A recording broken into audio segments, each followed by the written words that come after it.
Selamat sejahtera kepada Encik dan rakan-rakan. Saya Lai Xiao En dari kelas B10.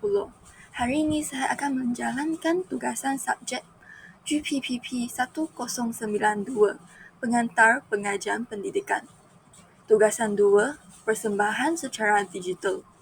Hari ini saya akan membentangkan tentang tajuk pendidikan. Okey, yang pertama ialah isi kandungan.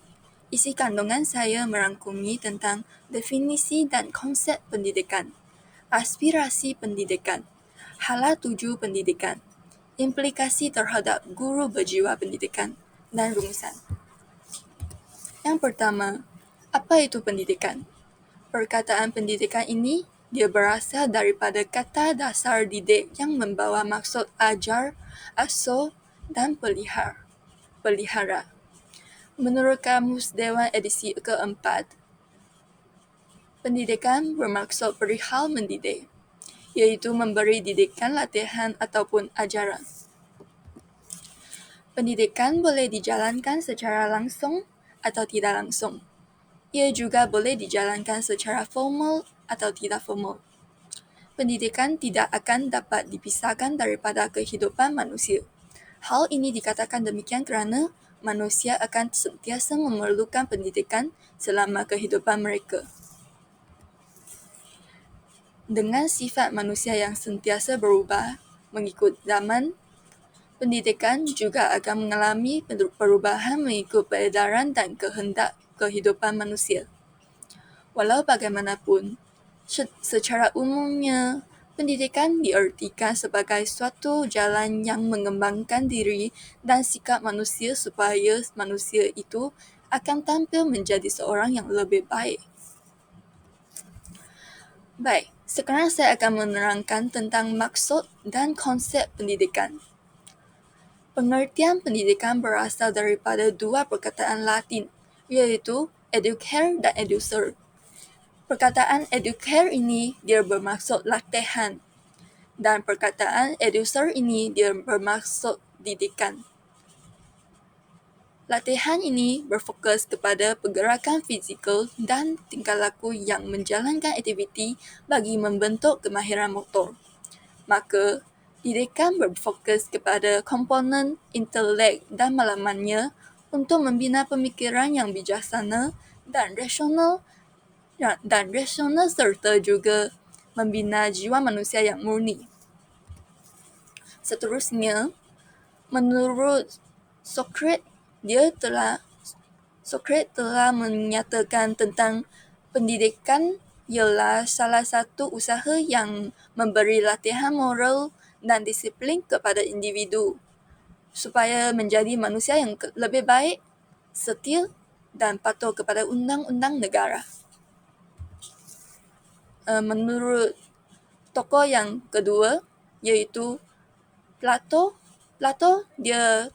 beliau telah menyatakan tentang pendidikan sebagai satu proses untuk membentuk dan mendidik individu menjadi warga negara yang berakhlak mulia, sekaligus berguna kepada masyarakat dan negaranya. Tokoh ketiga iaitu Aristotle telah menyatakan pendidikan bertujuan untuk memberi peluang kepada setiap warga negara untuk mencapai kebahagiaan hidup. Pendidikan melatih individu mematuhi peraturan dan bertingkah laku baik dalam menguruskan negara. Okey. Menurut Mock dan Lee, mereka telah menyatakan pendidikan ialah satu proses atau aktiviti yang dilaksanakan untuk memperkembangkan fizikal, intelek, sosial, dan emosi seseorang individu. Pendidikan juga dapat menambahkan kemahiran, kebolehan, pengetahuan dan pengalaman supaya dapat memberi kegembiraan, faedah dan kemajuan dalam kehidupan seseorang. Menurut falsafah pendidikan di Malaysia adalah suatu usaha berterusan ke arah yang lebih memperkembangkan potensi individu secara menyeluruh. dan bersepadu untuk melahirkan insan yang seimbang dan harmonis dari segi intelek, rohani, emosi, dan jasmani berdasarkan kepercayaan dan kepatuhan kepada Tuhan. Usaha ini bertujuan untuk melahirkan warga negara Malaysia yang berilmu pengetahuan, berketerampilan, berakhlak mulia, bertanggung jawab, dan berkeupayaan mencapai kesejahteraan diri, dan juga memberi sumbangan terhadap keharmonian dan kemakmuran keluarga, masyarakat, dan negara. Pendidikan juga merupakan satu proses yang berlaku sepanjang hayat yang mengarah kepada kemajuan diri seseorang. Setiap individu sememangnya mempunyai kebolehan untuk belajar sepanjang hayat mereka. Ini dilakukan untuk memperbaiki kehidupan dan menjadi sebahagian dari proses perkembangan diri. Okey, baik. Sekarang saya akan menerangkan tentang aspirasi pendidikan. Aspirasi pendidikan ini dia dibahagikan kepada 2, iaitu 5 aspirasi sistem pendidikan negara dan juga 6 aspirasi murid. 5 aspirasi sistem pendidikan negara ini dia mengandungi akses kepada kejayaan. Kedua, kualiti standard antarabangsa. Ketiga, equity untuk semua murid. Keempat, memupuk perpaduan dalam kalangan murid. Yang kelima, pelaksanaan berkecakapan tinggi. Okey, baik. Yang pertama, akses kepada kejayaan. Dia menunjuk kepada setiap kanak-kanak warga Malaysia berhak mendapat kesamarataan peluang pendidikan bagi membolehkan mereka mencapai potensi masing-masing. Kementerian berhasrat memastikan kadar akses sejagat dalam kalangan kanak-kanak dari peringkat prasekolah sehingga ke peringkat menengah atas, iaitu darjah 5. Bukan darjah 5, tahun 5.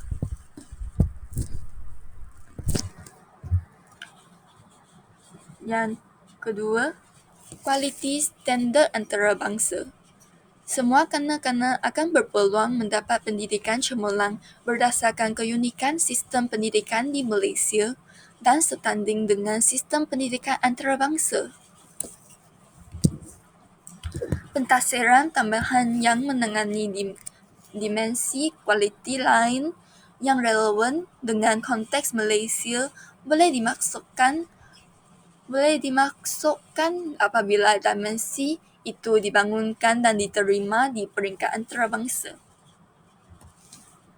Aspirasi pendidikan yang ketiga ialah equity untuk semua murid. Sistem pendidikan berprestasi tinggi untuk menyediakan pendidikan yang terbaik kepada setiap kanak-kanak tanpa mengira kedudukan geografi, jantina atau latar belakang sosial ekonomi. Bermaksudnya dia tidak mengira kanak-kanak itu dia kaya atau miskin, perempuan atau lelaki. Dan juga tidak mengira dia bertinggal di mana-mana. Semua boleh mendapat pendidikan, menerima pendidikan. Dan seterusnya, memupuk perpaduan dalam kalangan murid. Pendidikan dapat memupuk perpaduan dalam kalangan murid. Murid yang berusia antara 7 hingga 17 tahun menghabiskan lebih 1/4 daripada masa mereka di sekolah. Melalui interaksi bersama murid lain daripada pelbagai latar belakang sosial ekonomi, agama, dan etnik, murid belajar memahami, menerima, dan menghayati perbezaan antara diri mereka dengan orang lain. Sebagai contohnya, mereka akan menerima budaya agama yang berbeza antara Islam Buddha ataupun Indian. Keadaan ini mewujudkan suatu perkongsian pengalaman dan aspirasi bagi membina masa hadapan Malaysia. Kementerian berhasrat menjana suatu sistem pendidikan yang memberi peluang kepada murid berkongsi pengalaman dan aspirasi demi membentuk dan memperkukuhkan lagi asas perpaduan rakyat Malaysia. Dan seterusnya, pendidikan juga berkaitan dengan pelaksanaan berkecekapan tinggi. Sistem pendidikan Malaysia telah menerima peruntukan yang tinggi. Namun, peningkatan keberhasilan murid masih tidak sepadan dengan sumber yang telah disalur ke dalam sistem. Walaupun kerajaan akan terus mengekalkan tahap pelaburan semasa, Kementerian berhasrat untuk memaksimumkan keberhasilan murid mengikut tahap peruntukan semasa. Baik, sekarang saya akan menerangkan tentang 6 aspirasi murid. 6 aspirasi murid ini mengandungi pengetahuan, kemahiran berfikir, kemahiran memimpin, kemahiran dwibahasa, etika dan kerohanian, identiti nasional. Yang pertama ialah pengetahuan. Pada peringkat paling asas, setiap murid mereka perlu memiliki keupayaan literasi dan numerasi sepenuhnya. Ciri ini melengkapkan mereka dengan kemahiran hidup asas, serta berfungsi secara berkesan dalam masyarakat bagi membolehkan mereka memupuk nilai untuk diri sendiri, masyarakat dan negara. Perkara yang paling penting ialah murid menguasai mata pelajaran teras seperti bahasa Melayu, bahasa Inggeris, matematik, sains dan sejarah. Mereka juga digalakkan untuk mendapatkan maklumat dan pengetahuan dalam bidang lain seperti seni, muzik dan sukan. Selain pengetahuan dalam bidang tersebut, murid juga perlu mempunyai keupayaan mengaplikasi pengetahuan ini dalam situasi harian. Selain itu, kemahiran berfikir juga merupakan aspirasi dalam murid. Setiap murid perlu membina kemahiran inquiry dan belajar cara untuk terus mendapatkan pengetahuan sepanjang hayat supaya boleh menghubung kait berbagai pengetahuan dan mewujudkan pengetahuan baharu. Kemahiran berfikir aras tinggi dan kemampuan untuk melakukan inovasi amat kritikal dalam dunia teknologi yang berkembang pesat. Pemikiran kreatif dan inovatif menunjuk kepada kemampuan menginovasi, menjana kemungkinan baharu dan mencipta idea atau pengetahuan baharu.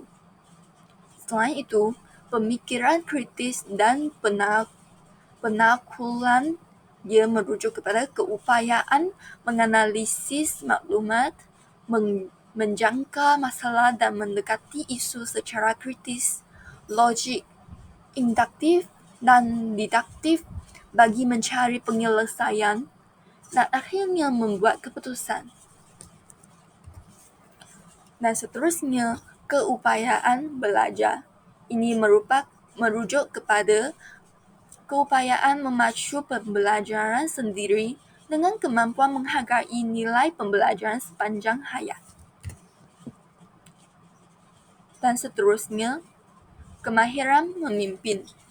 Kemahiran memimpin ini dia merujuk kepada kemampuan bekerja dengan berkesan dan memimpin orang lain adalah penting.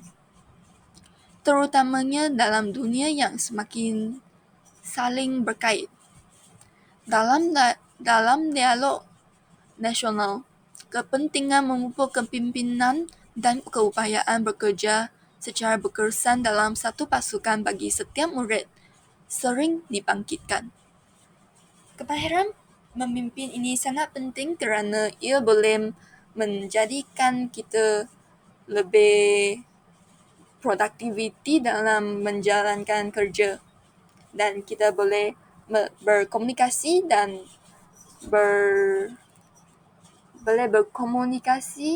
dan berbincang tentang kerja-kerja dengan lebih baik, dan kerja yang dihasilkan akan menjadi lebih baik. Dan juga ia juga merupakan salah satu kemahiran kepada seseorang individu.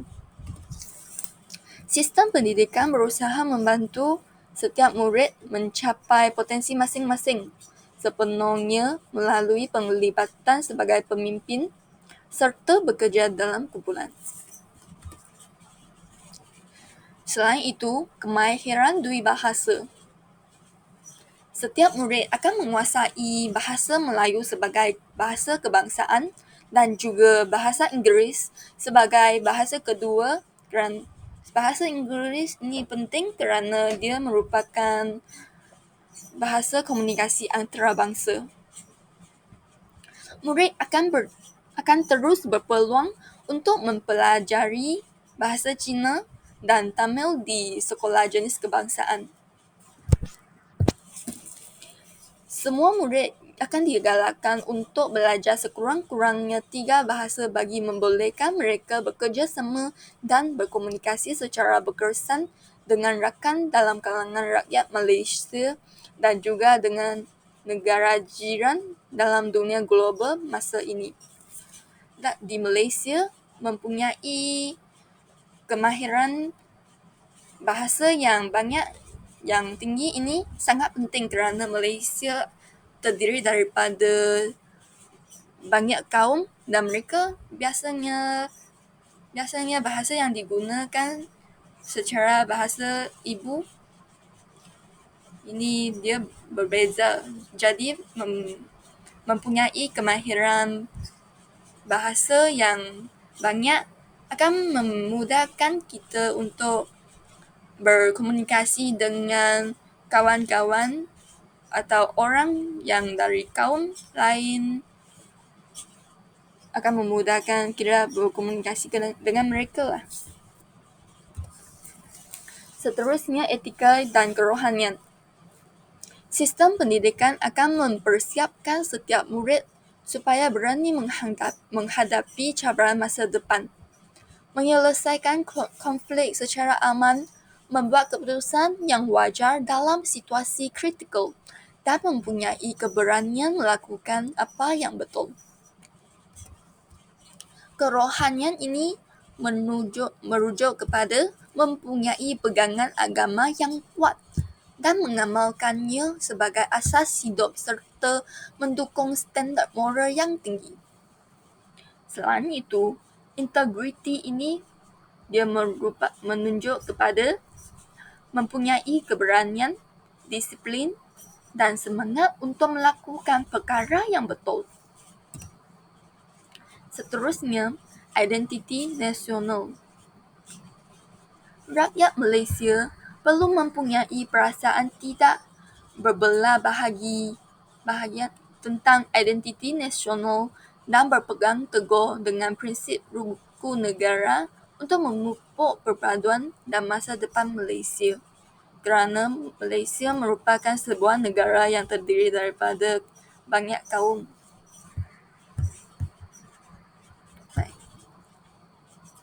Pencapaian malamat patriotisme ini memerlukan semangat keterangkuman yang tinggi yang diperoleh dengan belajar memahami perbezaan dan bertolak ansur, menerima dan menghormati orang lain, serta hidup bersama dalam kepelbagaian masyarakat. Contohnya, kita perlu menerima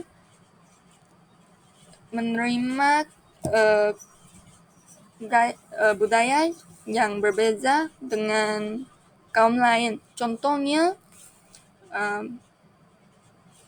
orang India mereka tidak boleh makan daging. Jadi kita mesti menerima dan menghormati mereka dengan tidak makan daging di hadapan mereka.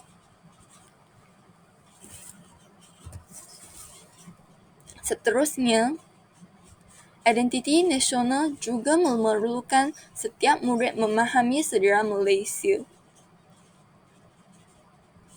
Murid-murid boleh berkongsi pengalaman dalam dan luar sekolah dan juga berkongsi aspirasi untuk masa depan Malaysia. Yang ni bukan sahaja boleh dikongsi di antara murid-murid, dan juga kami sebagai seorang guru, kami juga perlu berkongsi dengan murid-murid supaya mereka dapat lebih banyak pengetahuan dan pengalaman untuk dalam kehidupan mereka. Okey, sekarang saya akan menerangkan tentang hala 7 pendidikan. Hala 7 pendidikan di Malaysia adalah berlandaskan falsafah pendidikan kebangsaan. Ia digubah bertujuan untuk melahirkan generasi masa depan yang seimbang dan harmoni dari segi intelek, emosi, rohani dan jasmani, dan juga sosial berdasarkan kepercayaan dan kepatuhan kepada Tuhan. Melahirkan ciri-ciri rakyat Malaysia yang berilmu pengetahuan, bertanggungjawab, berakhlak mulia dan berketampilan yang dapat memberi sumbangan kepada masyarakat dan negara. Selain itu, hala 7 sistem pendidikan Malaysia seperti yang digariskan dalam Pelan Pembangunan Pendidikan Malaysia dari sejak 2013 hingga 2025 telah menyediakan kesamarataan akses kepada pendidikan berkualiti bertaraf antarabangsa. Dengan ini, Kementerian Pendidikan Malaysia (KPM) telah melakukan penambahbaik terhadap pelaksanaan kurikulum pada peringkat sekolah rendah dan menengah. Pihak Kementerian Pendidikan Malaysia juga turut menambah baik aspek penilaian dan pentaksiran menerusi pengintegrasian elemen kemahiran berfikir aras tinggi menjelang tahun 2016. Selain itu, keupayaan kemahiran membaca, matematik dan sains juga ditanda aras mengikut standard pentaksiran antarabangsa. Contohnya, Trend in International Mathematics and Science Study (TIMSS). Jadi, meningkatkan kualiti sistem pendidikan sejajar dengan standard pendidikan antarabangsa merupakan salah satu hala 7 pendidikan negara. Seterusnya, saya akan menerangkan tentang implikasi terhadap guru berjiwa pendidikan.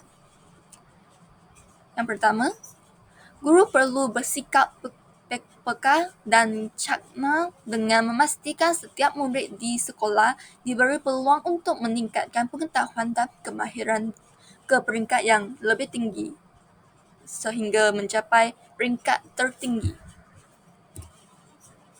Selain itu, guru juga perlu menjadi suri teladan kepada murid-murid dalam meningkatkan perpaduan di sekolah supaya dapat melahirkan generasi yang bersasiat tinggi. Sebagai contoh, guru perlu menghadap semua murid-murid dengan sama tanpa mengira kaum jantina. Ini akan memberikan contoh yang baik, menunjukkan contoh yang baik kepada murid-murid. Jadi, murid-murid juga akan melakukan tindakan yang sama dengan guru. Jadi, Generasi yang bersasiat tinggi dan mempunyai semangat bersatu padu akan dilahirkan. Selain itu, guru juga perlu menggunakan pengetahuan, kemahiran dan teknologi untuk mencetuskan pembelajaran dan kreativiti murid. Justru, guru perlu melaksanakan projek berasaskan komuniti dan aktiviti rentas sekolah dalam kalangan murid bagi memupuk interaksi antara murid dari latar belakang yang berbeza. Di samping itu, guru juga perlu berani meneroka cabang ilmu untuk mempelbagaikan teknik pembelajaran dan pengajaran yang berkesan. Mempelbagaikan teknik pembelajaran ini akan menarik keminatan murid dalam untuk belajar dengan lebih bersungguh-sungguh. Rumusnya, pendidikan di Malaysia seharusnya mengambil kira kepentingan guru-guru yang meletakkan tanggungjawab besar untuk kejayaan semua murid. Pendidikan yang berkesan kepada pelajar dalam apa jua aspek memerlukan kesinambungan pengajaran oleh guru-guru di sekolah dan didik ibu bapa di rumah yang perlu dilakukan secara berterusan dan diaplikasi dalam kehidupan harian pelajar. Ini merupakan sumber rujukan yang saya dapat. Sekian, terima kasih.